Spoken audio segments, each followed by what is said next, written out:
All right, I am back again. So I've made some changes. I changed the color of these labels and I changed the color of my tool strip. These aren't significant changes. So what I'm going to do now is go back to my add patient form and I'm going to put my using statements up here. I'm just going to copy them since I already have them somewhere else.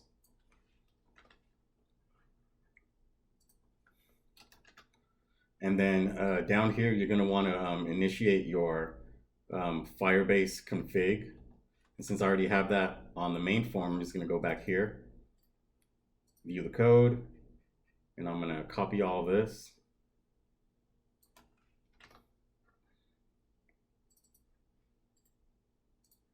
Just paste that right there. So this is the authentication secret. This is the base path. This is the Firebase client.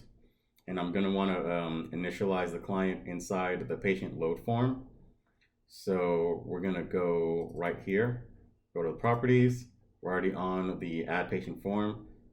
Click events and then go to load.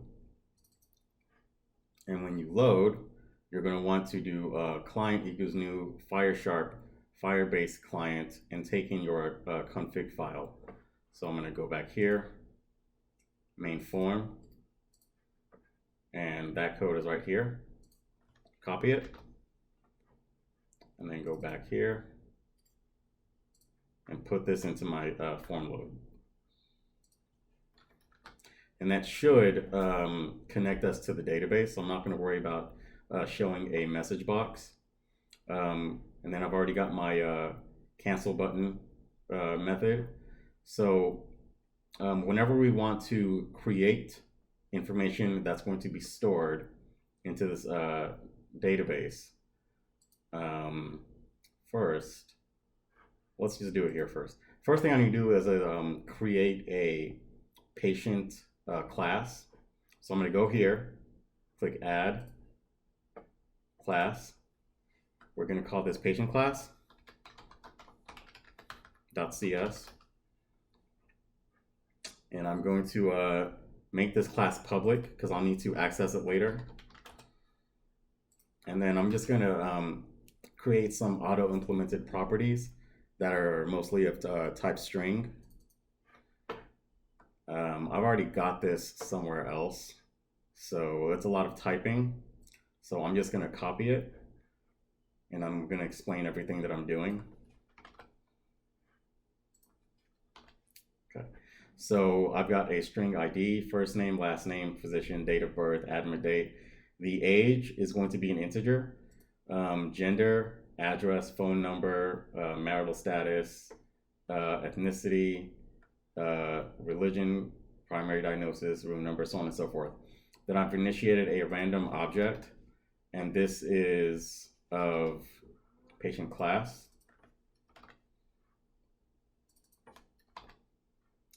And here I've written code to generate a random string.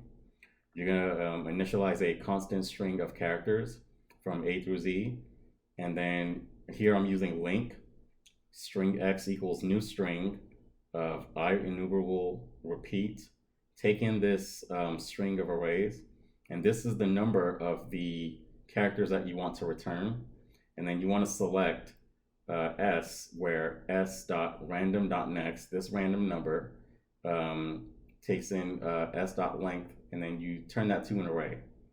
Basically just write this code and it returns a string of any random characters within this string of characters.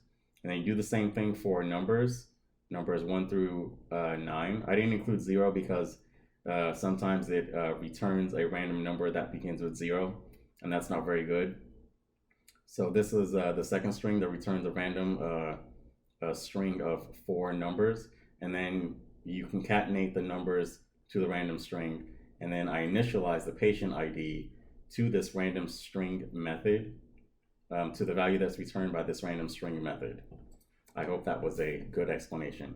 I'm going to go back to my patient form here, and then I'm going to start connecting to my Firebase. So what we're going to want to do is whenever we click the save button, we're going to want to make this method async. And then here, I'm going to put a try catch block.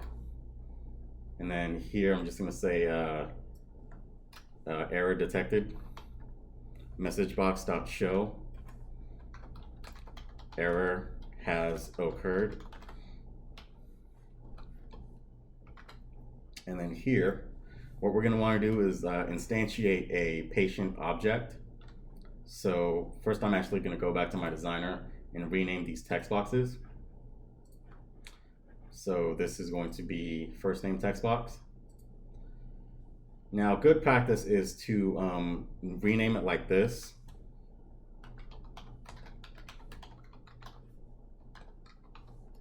But I'm in a rush, so what I'm going to do is just click the text boxes and then go to the beginning and write the label instead of properly formatting them. I apologize.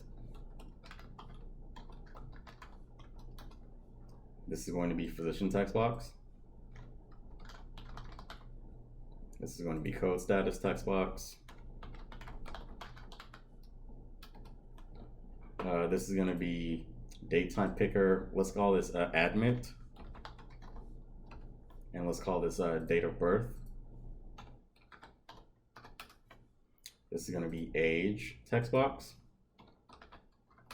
And I'm going to calculate the age automatically based on the date of birth. So I'm going to make this read only right here.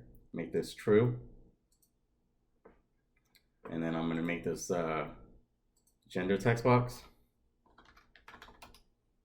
address text box, phone number text box. And these are all strings. In a more robust application, some of these would be combo boxes or maybe several boxes that are concatenated together. But this is just for demonstration purposes.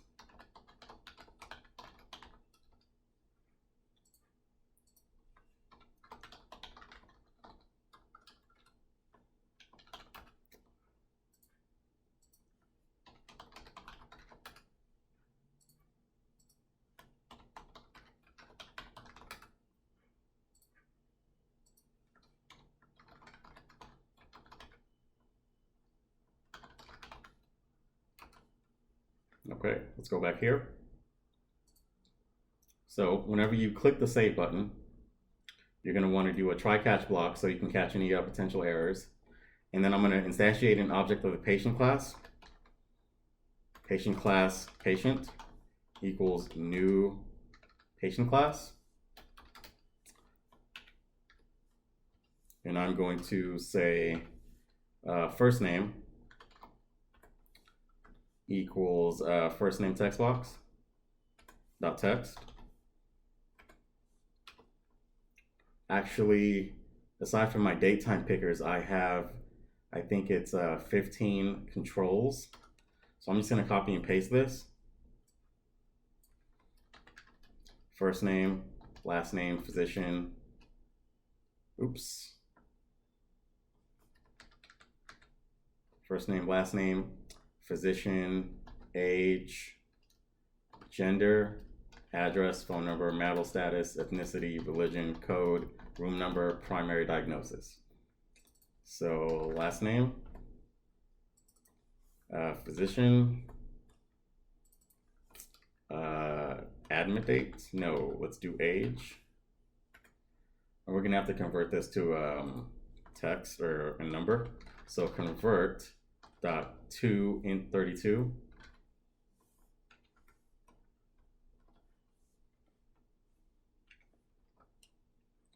And I'm going to change this to age text box. Aged, oops. Yeah, age text box dot text. And then this is going to be gender. This is going to be address, so on and so forth.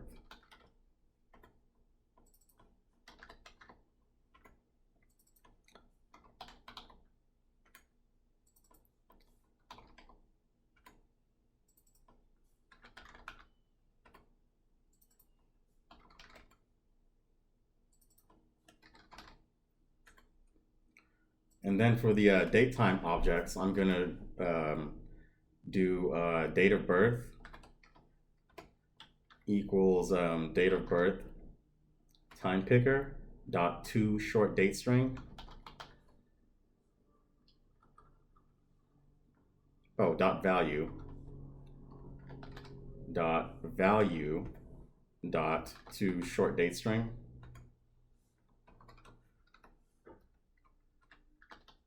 And I'm gonna do the same with admit date.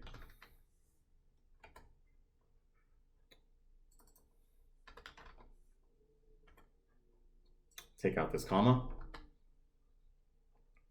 And then right below here is when we get into the actual create operation. What you're gonna write is set response dot, or create an object of the set response class. So set response,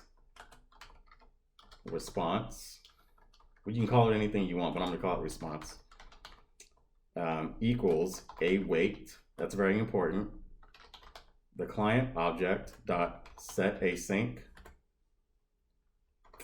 And here we don't have a database yet. You go to general, give me a second, gotta make sure I find it. Go to database. When you click create database down here, it's not going to create a new database. It's going to show you what's in your current database. If you haven't put anything in there yet, it's going to equal null.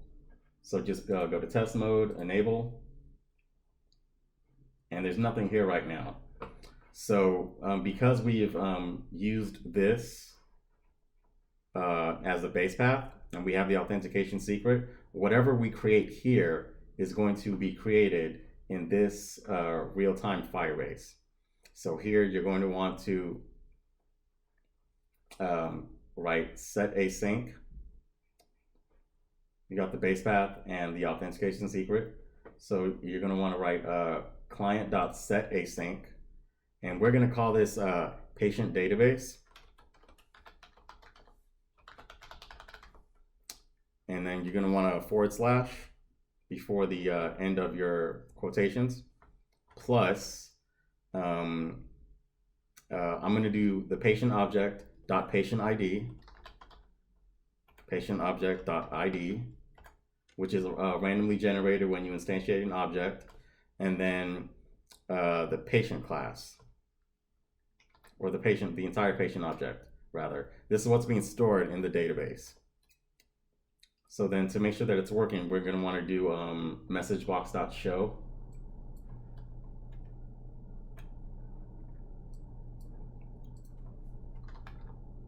Messagebox.show.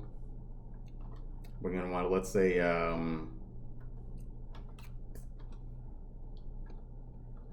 do string.format.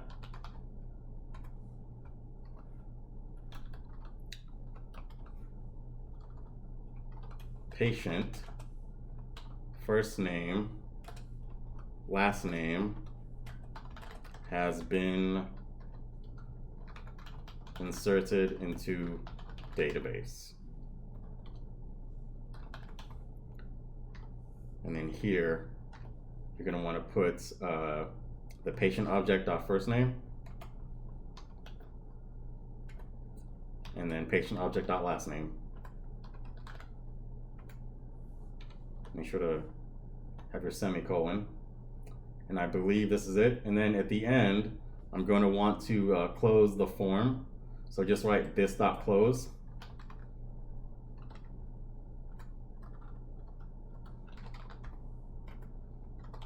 And I believe this should work. So I'm going to go over this one more time.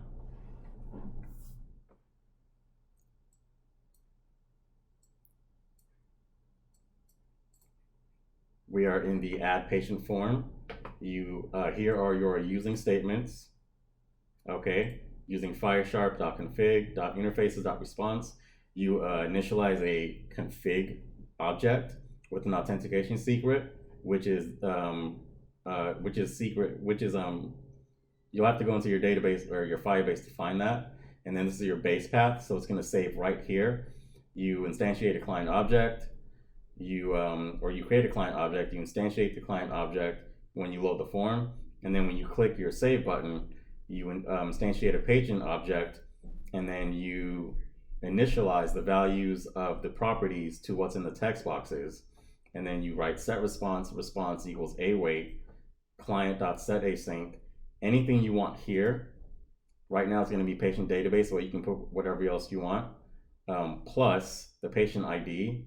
So this is going to act as a node. When you create this patient database parent node object, it's going to create a sub node with a patient ID, which is randomly generated. And then inside that sub node, it's going to save a JSON object with the object that we instantiated here, with each of these properties as the subnodes of that object.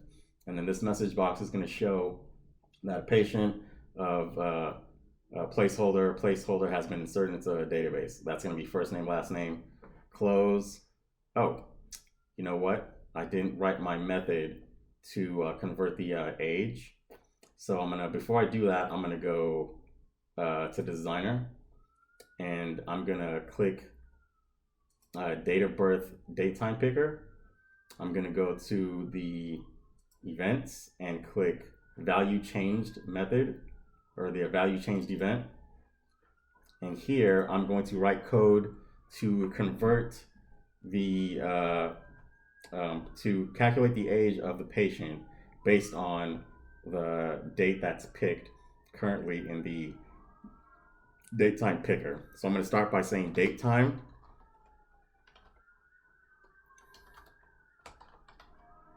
let's call this birthday equals date of birth time picker dot value. This returns a date time object. Then we're going to do date time today equals date time dot today.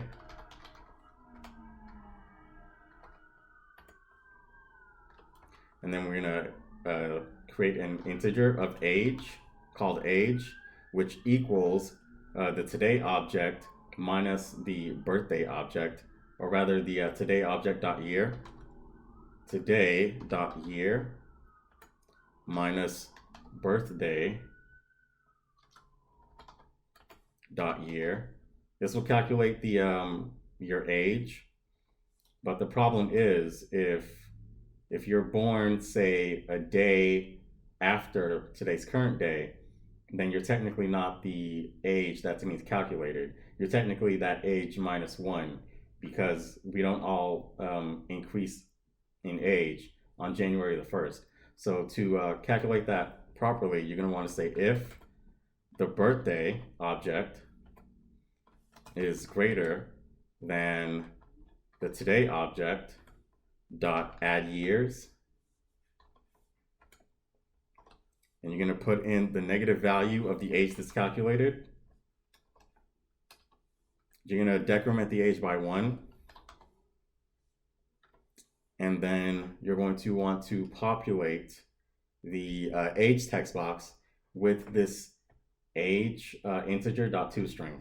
So age text box dot text equals the age variable dot toString.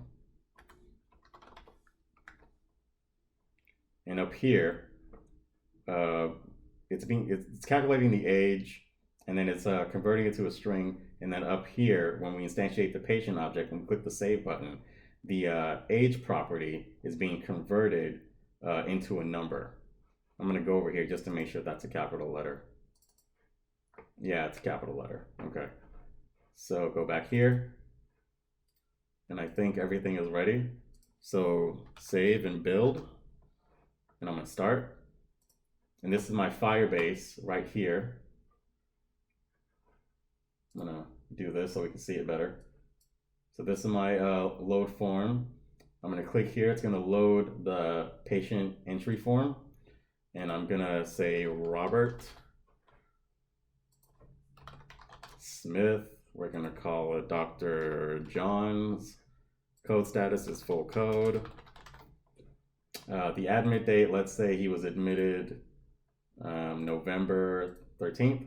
And let's say I was born in May. So let's say I was born in May of 1989.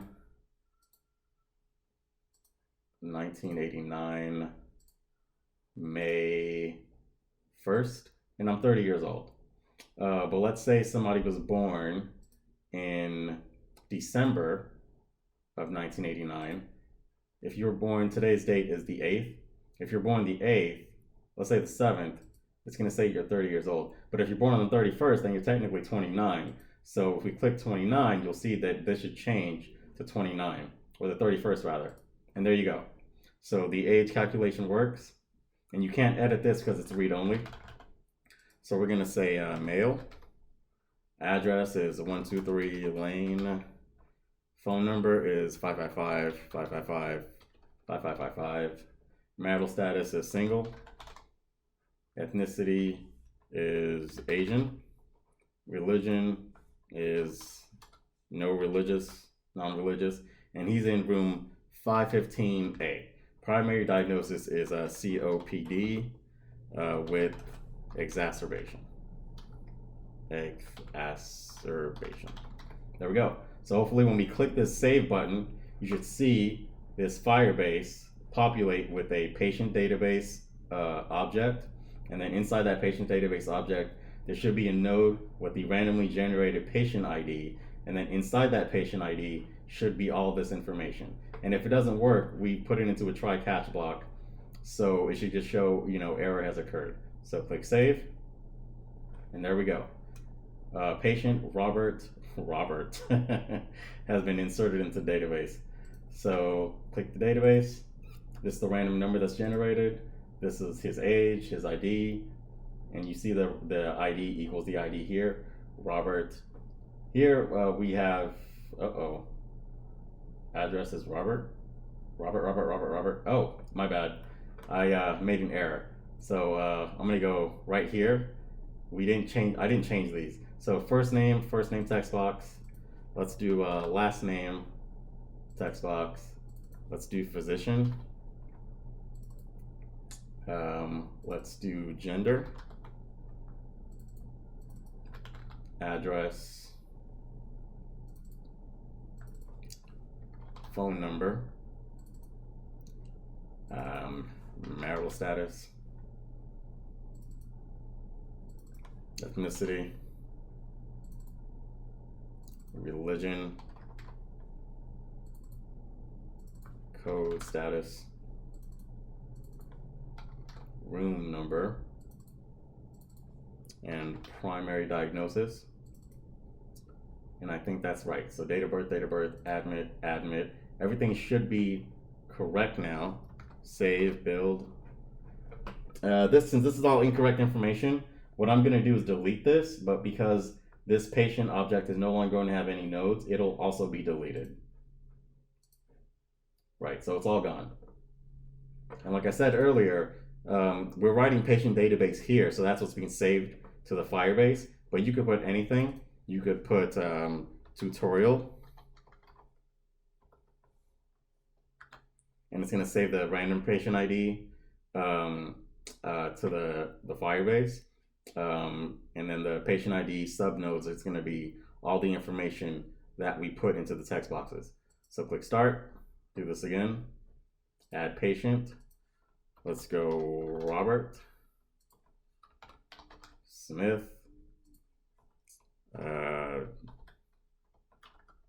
Johnson. Let's call him Dr. Johnson. Dr. Johnson. Full code. Admitted. Let's say he was admitted 24th November. And let's say he was born 1978.